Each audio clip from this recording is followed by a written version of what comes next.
बहुत प्राचीन समय की बात है। त्रिकुटा पर्वत की पावन गुफाओं में माँ वैष्णो देवी निवास करती थी। माँ दरअसल महाकाली, महालक्ष्मी और माँ सरस्वती इन तीनों शक्तियों का संयुक्त रूप थी। वह बचपन से ही अत्यंत तेजस्वी, साध्वी और भगवत दूत थी।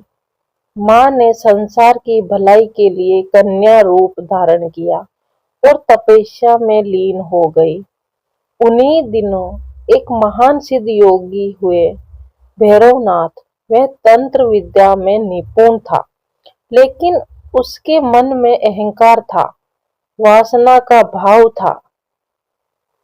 एक दिन भैरवनाथ ने कन्या को देखा और उसके दिव्य तेज से आकर्षित हो गया।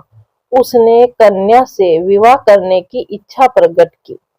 कन्या ने कहा, यदि तुम मुझे पा सकते हो तभी मैं विवाह करूंगी। ये कहकर माँ वहां से अंत ध्यान हो गई, आगे बढ़ गई। भैरवनाथ उनका पीछे करना लगा।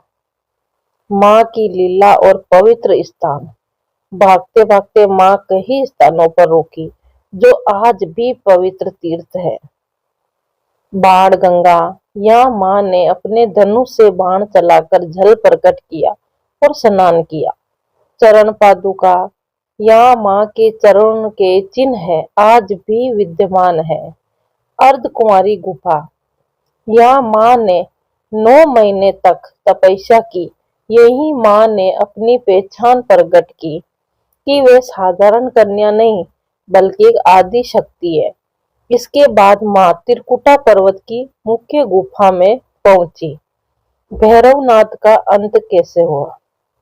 भैरवनाथ भी वहां पहुंच गया था और माँ को पाने का प्रयास किया। तब माँ ने महाकाली रूप धारण किया और उसका वध कर दिया। मरते समय भैरवनाथ को अपने पाप का बोध हुआ और उसने माँ से क्षमा मांगी।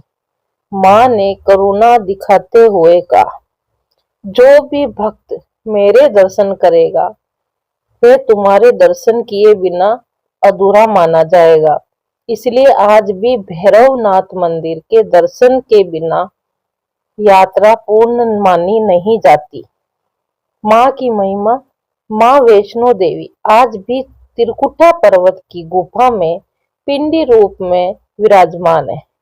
3 पिंडियां, महाकाली, माँ लक्ष्मी और माँ सरस्वती। माँ अपने भक्तों की सच्ची पुकार कभी अनसुनी नहीं करती। कहा जाता है, जिसने सच्चे मन से माँ को पुकारा और माँ उसे अपने द्वार तक अवश्य बुलाती। जय माता दी।